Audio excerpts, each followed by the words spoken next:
Now, in a world filled with AAA failures after AAA failures, where there's a huge lack of entertainment going on, one video game, a AA game, chooses not to cannibalize another IP, not to do a remake or go under a safe brand, and instead creates its own universe and makes the game called Helldivers. And this is an insanely successful game. It manages to outsell and outperform other video games that had hundreds of millions of dollars invested into them. It has a small team, modest, humble studio, AA, and it was a huge commercial success.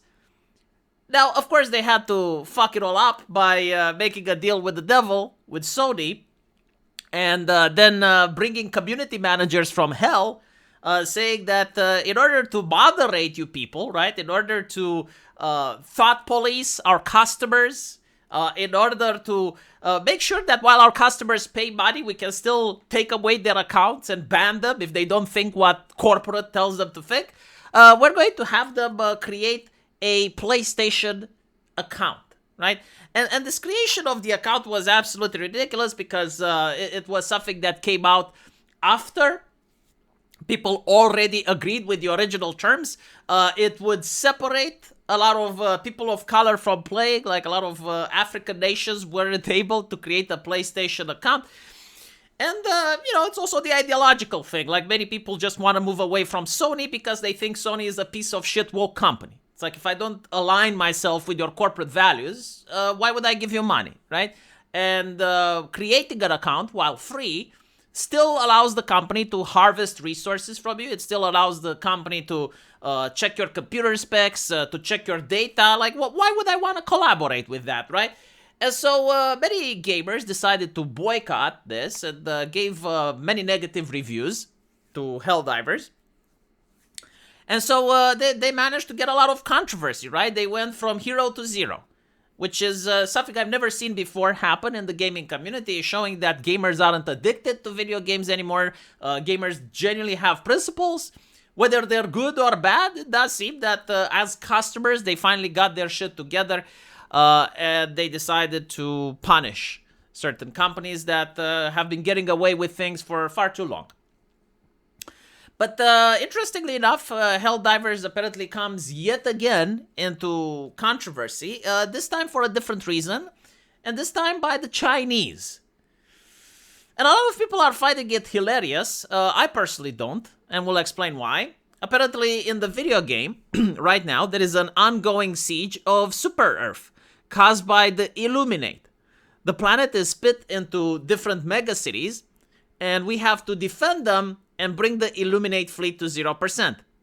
Every city is located around the globe. You have the European Union, parts of outside of the European Union, Asia, and so on and so forth.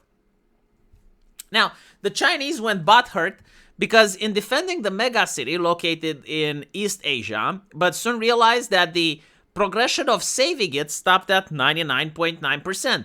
Because the Arrowhead, the developers, said the only way to win against the Illuminate invasion is to bring their fleet to 0%, not saving the megacities scattered around the globe.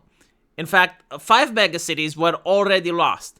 The Chinese community, therefore, are mass negative review bombing because they can't save their megacity. Okay, so basically what's happening here is that the developers have made a gameplay decision, right? Like, they organized an event which they view that it has to run for a certain amount of time, because usually these events are associated with a real-life schedule.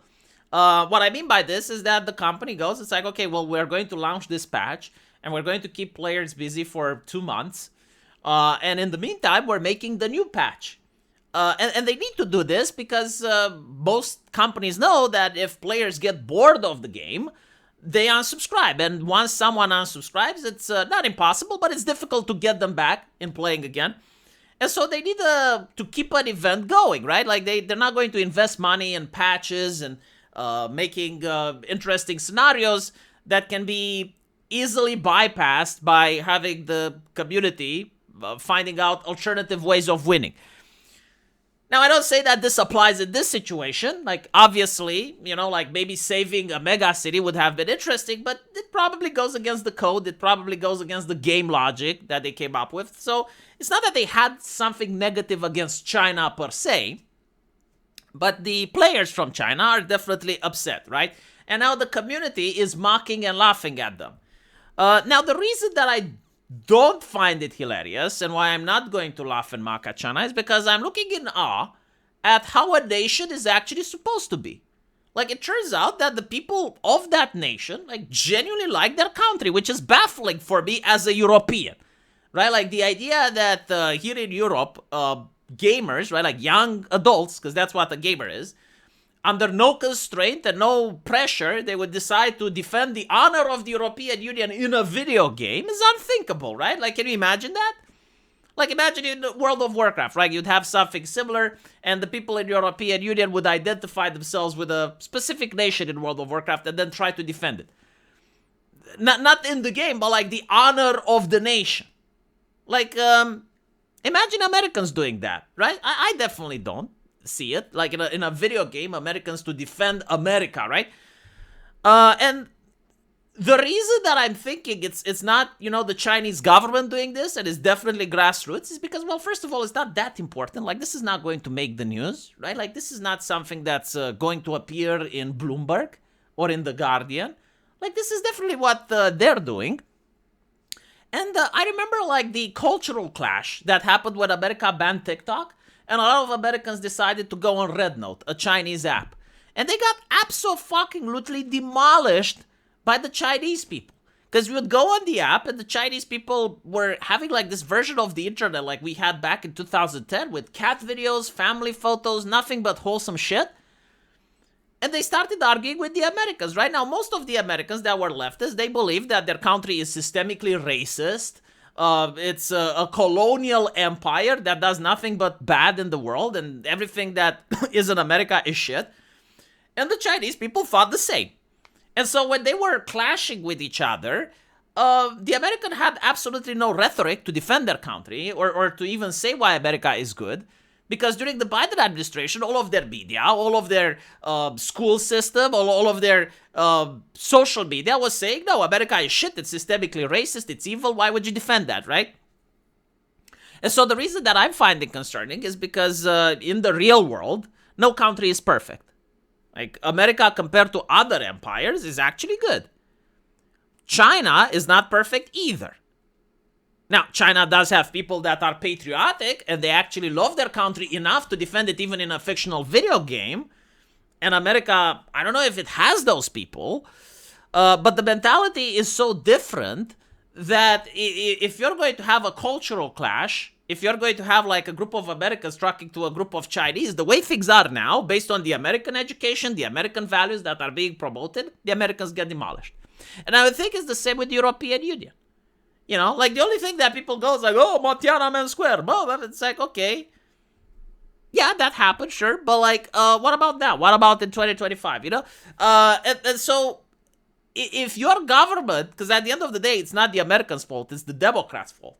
Like, if your government constantly indoctrinates people through the academia, through the mainstream media, and the politicians, like, constantly saying your nation is bad, your nation is evil, you're guilty of imperialism, you're guilty of this and that, seeing other nations that don't behave like this, that's a problem. It's a problem. So when I look at this Helldivers thing, I'm looking with concern. Because Americans aren't so united. And I do think that in the future, there may be a geopolitical clash. Because China is the upcoming competitor to American hegemony. And hopefully, Americans will get their shit together. And they will be able to go on a conversation with Chinese people and hold their own, because right now it's really bad. They don't love their country, like even now people are upset. It's like, Trump is putting tariffs. Why is he? The economy, the GDP. Yeah, but like bringing the factories back into your country, that's national prestige. Like, you should be happy that he's trying to do this, and you should be willing for the GDP to go down a little bit, It is what it is, just my observation. Let me know if you think I'm right or not. And what do you think would need for things to change? Like, do you think the next generation would think differently? I surely hope so. I'll see you guys in the comment section. Take care.